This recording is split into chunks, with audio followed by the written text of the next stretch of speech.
الصلاة خير من النوم۔ السلام علیکم ورحمۃ اللہ وبرکاتہ۔ پیارے دوستو، مکہ مکرمہ میں عمرے کی نیت سے آنے والی حاملہ عورت نے 19 بچوں کو جنم دے دیا۔ قدرت کا یہ معجزہ دیکھ کر سبھی حیران رہ گئے۔ اس واقعے کی مکمل تفصیلات جاننے کے لیے ویڈیو کو شروع سے آخر تک ضرور دیکھے گا، اور ویڈیو پسند آنے کی صورت میں اسے لائک اور شیئر بھی کیجیے گا۔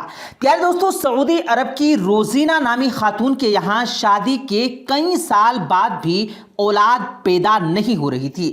روزینہ اور اس کے شوہر کی خواہش تھی کہ اللہ پاک انہیں بیٹا یا پھر بیٹی عطا کرے۔ اس کے لیے انہوں نے بہت کوششیں کی، مگر وہ اس کوشش میں کامیاب نہیں ہو پا رہے تھے۔ کئی ڈاکٹر سے معائنہ بھی کروایا، علاج بھی کروایا، لیکن نتیجہ ابھی بھی وہی کا وہی تھا۔ کافی بھاگ دوڑ کے بعد یہ معلوم ہوا کہ روزینہ نامی یہ عورت ایک خاص قسم کی بیماری میں مبتلا ہے، جس میں عورتوں کو قدرتی طریقے سے حمل نہیں ٹھہرتا۔ تاہم ڈاکٹرز نے روزینہ اور اس کے شوہر کو امید دلائی کہ ایسا نہیں ہے کہ آپ والدین نہیں بن سکتے، بلکہ میڈیکل سائنس اس قدر ترقی کر چکی ہے کہ اگر قدرتی طریقے سے حمل نہ ٹھہرتا ہو تو مصنوعی طریقے سے عمل ٹھہرا کر عورت کو حاملہ کیا جا سکتا ہے۔ اس مصنوعی طریقے کے مطابق شوہر کا اسپرم IV ٹیکنالوجی کی مدد سے بیوی کے رحم میں رکھا جاتا ہے، جس کے بعد عورت حاملہ ہو جاتی ہے۔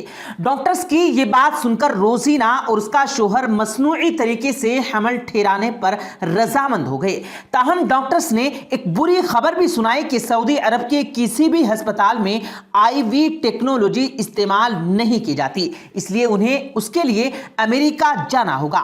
پیارے دوستو، دونوں میاں بیوی نے بغیر کسی تاخیر کے تیاری پکڑی اور امریکہ روانہ ہو گئے۔ وہاں پہنچ کر روزینہ اور اس کے شوہر میں سب سے معروف ہسپتال سے رجوع کیا۔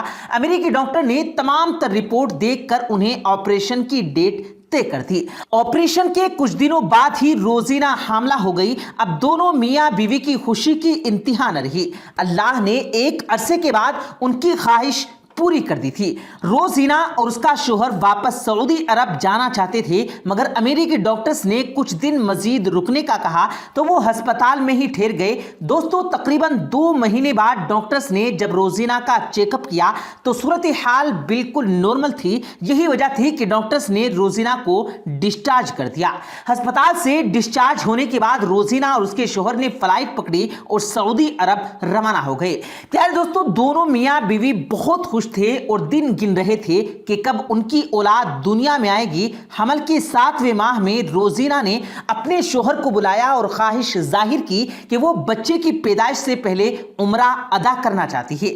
اس کا شوہر پہلے نہ مانا، مگر روزینہ نے اسے کسی نہ کسی طرح منا لیا۔ بالآخر یہ دونوں میاں بیوی تیاری کر کے ایک دن مکہ مکرمہ پہنچے اور عمرے کے احکامات ادا کرنے لگے۔ دوران طواف روزینہ کے پیٹ میں درد اٹھا اور اسے قریبی ہسپتال میں لے جایا گیا، جہاں جا کر ایک ایسا راز افشاں ہوا کہ سب دنگ رہ گئے۔ دراصل روزینہ کے پیٹ میں 19 بچے پل رہے تھے۔ بچوں کی تعداد زیادہ ہونے کی وجہ سے فوری طور پر آپریشن کرنا ضروری ہو چکا تھا۔ ڈاکٹر نے روزینہ کے شوہر کو صورتحال سے آگاہ کیا تو اس نے آپریشن کی اجازت دے دی۔ قدرت کا معجزہ دیکھیں کہ آپریشن کے بعد 19 بچے اور ان کی والدہ سب کے سب تندرست تھے۔ تاہم بچوں کو چند دن انتہائی نگہداشت میں رکھا گیا۔ طواف کے دوران بچے جنم دینے والی اس عورت کی خبر سوشل میڈیا پر کافی وائرل بھی ہوئی۔ قدرت کے اس معجزے کو سن کر انسان بے اختیار پکار اٹھتا ہے کہ اللہ ہر چیز پر قادر ہے۔ تاہم یہ ذہن میں رکھنا بہت ضروری ہے کہ ان بچوں کی پیدائش صحن حرم میں نہیں ہوئی، بلکہ مکہ کے ایک ہسپتال میں ہوئی تھی۔ ایک سوال جو اکثر پوچھا جاتا ہے کہ کیا حاملہ عورت حج اور عمرہ اور طواف کر سکتی ہے؟ تو اس کا جواب ہے کہ حمل کی حالت میں عورت کے حج پر جانے میں کوئی ممانعت نہیں، اور حاملہ عورت پاک، صاف اور طاہرہ ہے۔ اس پر نماز کی ادائیگی اور روزہ رکھنا لازمی ہے، اور اسے دی گئی طلاق سنت کے طریقے پر دی گئی طلاق شمار ہوتی ہے۔ صحیح مسلم کی حدیث نمبر 1209 میں آیا ہے کہ اسماء بنت امیس رضی اللہ تعالی عنہا نبی کریم صلی اللہ علیہ وآلہ وسلم کے ساتھ حج کرنے کے لیے گئی تو وہ حمل کے آخری دنوں میں تھی، بلکہ انہوں نے میقات پر ہی بچہ جنم دے دیا۔ حضرت عائشہ صدیقہ رضی اللہ تعالی عنہا بیان کرتی ہیں کہ ابو بکر صدیق رضی اللہ تعالی عنہ کی بیوی جناب اسماء بنت امیس رضی اللہ تعالی عنہا نے شجرہ نامی جگہ پر محمد بن ابی بکر رضی اللہ تعالی عنہ کو جنم دیا تو رسول کریم صلی اللہ علیہ وآلہ وسلم نے حضرت ابو بکر صدیق رضی اللہ تعالی عنہ سے فرمایا کہ اسے کہو کہ وہ غسل کرے اور احرام باندھ لے۔ حدیث میں استعمال شدہ لفظ نفست کا معنی بچہ جنم دینا اور شجرہ کا معنی میقات ہے۔ امام نووی رحمت اللہ علیہ اس حدیث کے فوائد بیان کرتے ہوئے کہتے ہیں کہ حائضہ اور نفاس والی عورت کا احرام بھی صحیح ہے اور احرام کے لیے ان دونوں کے لیے غسل کرنا مستحب ہے اور اس پر سبھی متفق ہیں کہ وہ غسل کرے۔ یہ مستحب ہے لیکن بعض علماء اسے واجب بھی کہتے ہیں۔ ناظرین گرامی، اسلامی روایات کے مطابق حائضہ اور نفاس والی عورت کے حوالے سے کہا جاتا ہے کہ اس عورت کے تمام احکام حج صحیح ہوتے ہیں مگر وہ طواف نہیں کر سکتی اور نہ ہی طواف کی رکعت ادا کر سکتی ہے، کیونکہ رسول کریم صلی اللہ علیہ وآلہ وسلم کا فرمان ہے کہ تم وہی احوال کرو جو سب حاجی کرتے ہیں، صرف طواف نہ کرو۔ اور اگر عورت نے فریضہ حج ادا نہ کیا ہو تو پھر اس کے لیے حج کو ترک کرنے کے لیے حمل کوئی عذر شمار نہیں ہوگا، کیونکہ اس کے لیے حج کرنا ممکن ہے اور وہ رش اور دھکم پیل والی جگہ سے اجتناب کرتے ہوئے حج ادا کر سکتی ہے۔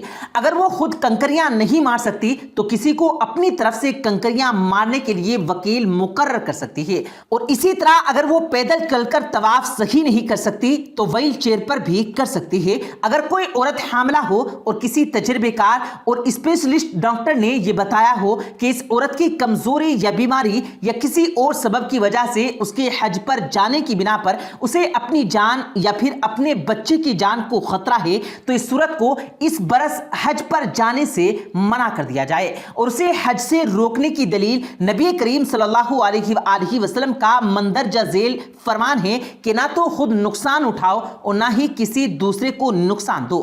بعض ڈاکٹر اور طبیب حمل کی ابتدائی اور آخری ایام میں فرق کرتے ہیں کہ حمل کے ابتدائی دنوں میں بچے اور ماں کو خطرہ ہوتا ہے اور آخری دنوں میں تو بغیر کسی کے خوف دلائے خوف آنے لگتا ہے، اس لیے بیشتر عورتیں اس خوف کی وجہ سے سفر نہیں کر پاتی اور دوران حمل حج پر جانے سے گریز کیا جاتا ہے۔